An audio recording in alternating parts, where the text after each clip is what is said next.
Teachers, what was the worst thing a substitute teacher did while you were gone? Story 1. I was a teacher's assistant while in college. The teacher and I took a week-long workshop and had a sub. The worst thing she did? Not letting the kids use the potty. It was in kindergarten and she said that all the kids going to bathroom were interrupting the class.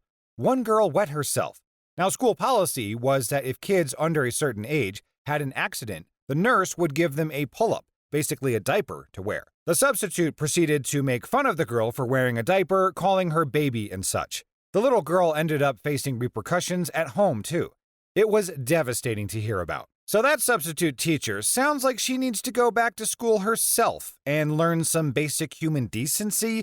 Making fun of a child for something as natural as needing to use the restroom is unacceptable. It's important for all teachers and substitutes to prioritize the well-being and basic needs of their students, especially in a vulnerable age group like kindergartners. Story 2. I came back after being gone one day, and my students told me the substitute teacher flipped over tables in a rage and was escorted from the building by a cop. What actually happened is the sub left the room to take a 20-minute phone call, and the kids thought it would be funny to flip the tables over. The substitute then had to flip the tables right side up while yelling at the kids. Then, during lunch, my special education co-teacher came into my room to set up and caught the sub making out with a student. Turns out that she was 18 to his 25, and the 20-minute phone call was to set up the lunch meeting. The principal then had him escorted from the building by the resource officer. This is why I say having a sub is more work than just coming into school myself. Story 3. First one, asked a deaf kid to take off his hearing aids. Kids tried to tell her that, hey, he needs them, but to her, they looked like headphones. She cried when was confronted by another teacher. The second one, when I was in 6th grade, I fractured my wrist, but it was my dominant hand, so I had to poorly write with my right hand. The teacher forced me to write with my left while I had a cast on, and I couldn't even grasp the pencil. Cried a lot. Then a couple months go by, and I got my cast off, and the sub told me to suck it up and write with my left hours after getting my cast off. I felt like jelly and intense pain. The teacher was fired at the end of 7th grade because of unnecessary complaints. Story 4. Accused a student of stealing something that the aide had put away. This was a class that contained some pretty rough students, including one suspended multiple times for fighting, and some gang members.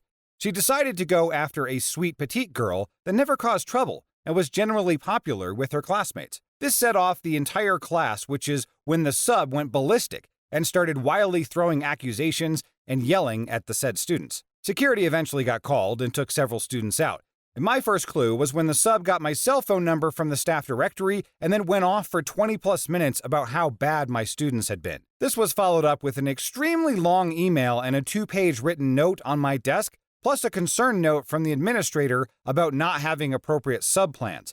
She didn't follow them in the first place and decided to throw me under the bus. The next morning when I arrived at school, the teachers were waiting for me at the door. Once I got them calmed down enough to tell their side of the story, we had a discussion on how they could have handled the situation differently. I promised them never to get that sub again. On a related note, I had a good relationship with said rough children because I treated them with respect and fairness, and they usually behaved for me. It looks like that sub learned the hard way that you don't mess with the popular girl or the tough girls. Maybe next time she'll stick to accusing the goldfish of stealing the pencils. It is never a good strategy to forget that these kids likely stick together and have each other's backs, because at that point, even the enemy of their enemy is now their friend. And in this case, it's the substitute teacher. Story 5. This happened to my colleague, but I was the classroom next door. My colleague was showing Clash of the Titans at the end of the year after a unit on ancient Greece.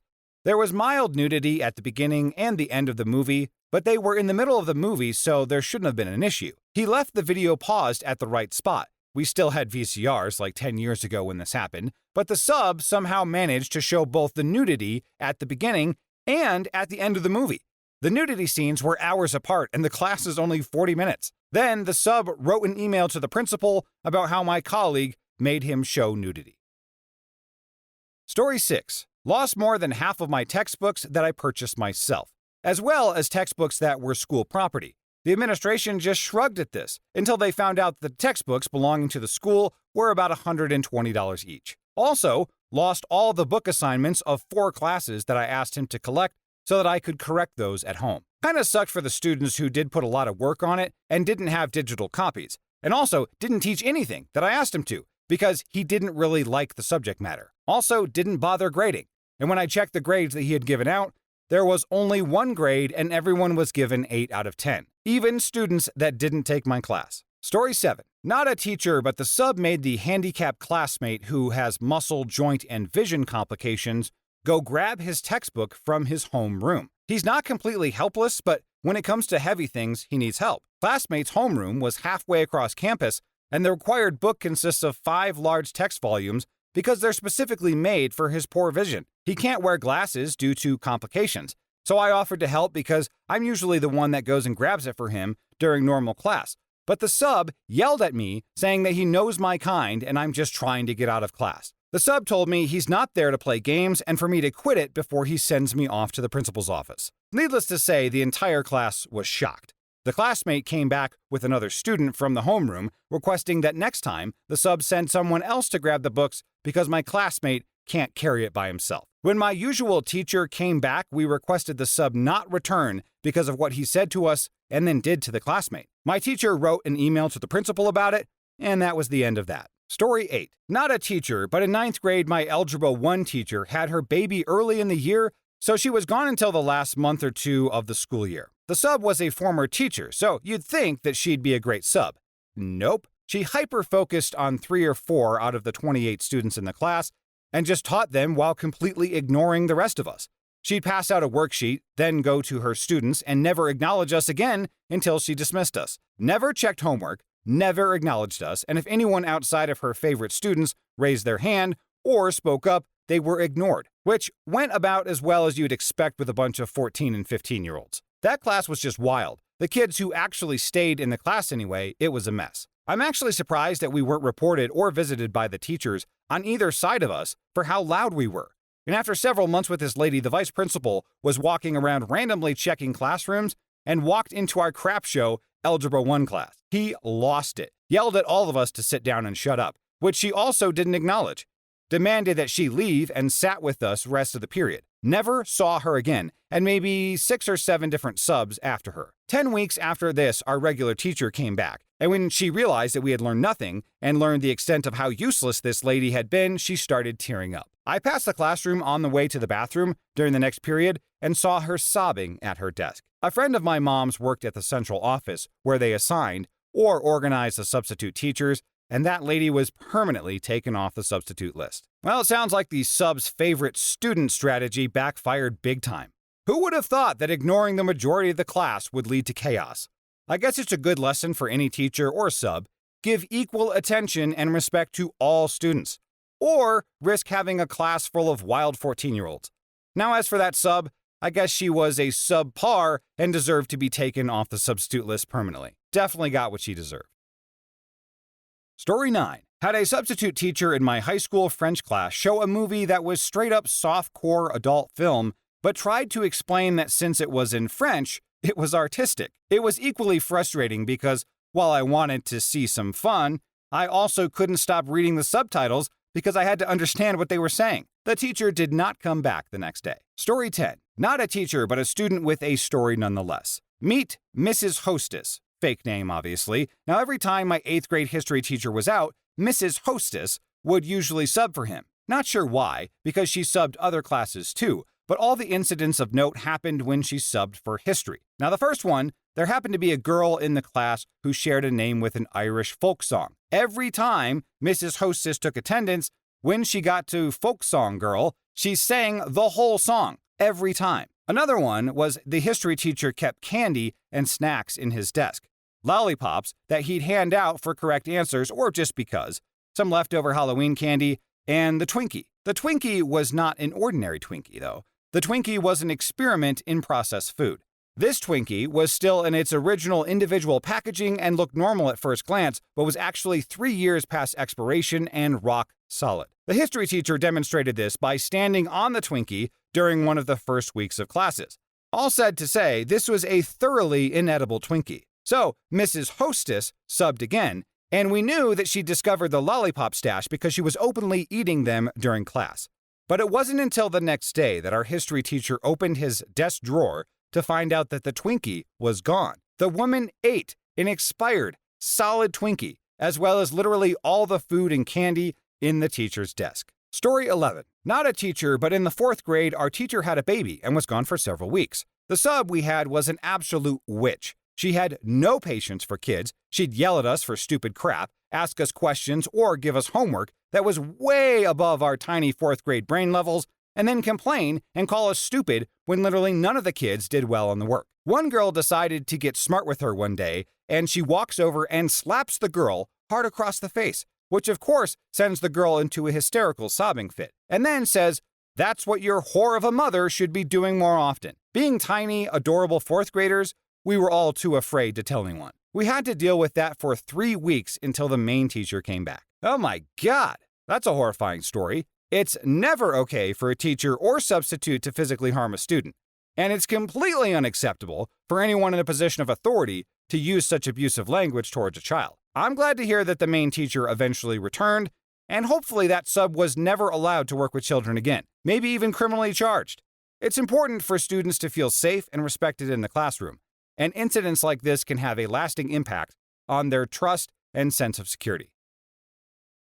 Story 12. A few of the periods that I taught were co-taught classes that were a percentage of the students in the class had special needs, but can work well enough in a general population classroom with assistance from a special educator co-instructor. These classes were often very rewarding to teach, but one downside of teaching that population from a logistical standpoint is that I was often required to attend ARD meetings. Basically, every special education student has a meeting about twice a year, sometimes more frequently depending on their need, where administrators, teachers, counselors, parents, and guardians, and the student themselves all get together to go over their status and review the various educational accommodations the student is receiving to determine what may or may not need to change to best suit their needs. I didn't have a problem with attending these meetings per se, but because they only take one period and several teachers are rotating through various meetings over the course of the day, the school had devoted ARD subs, who were more akin to babysitters at best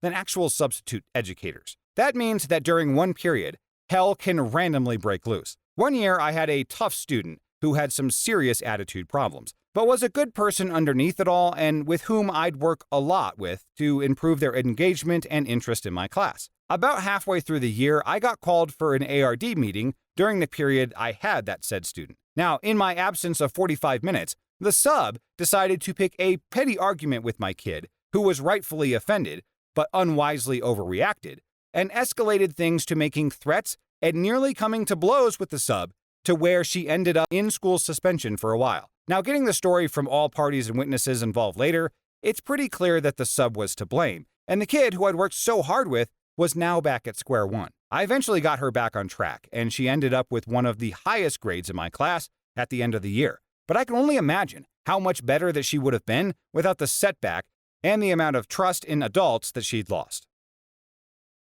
Story 13. I'm a little late to the party, but here goes. I had a grade 1 and 2 class last year, and one student had diabetes. Let's call him Adam. So Adam had a cell phone that beeps when his blood sugar is too low or high. It's connected to the monitor in his arm and hip. The cell phone has no other uses, no apps, no data, no connectivity to the school Wi-Fi. The substitute saw his phone on his desk and promptly took it away as per the no devices rule. During gym class, an EA comes in to make sure everything is okay, and Adam is visibly ill.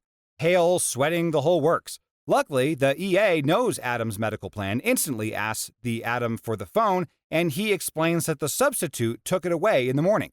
The EA then loses it on the substitute demanding the phone. The substitute calls in the principal to reprimand the EA, then gets reprimanded herself as obviously she did not read the student's safety plans.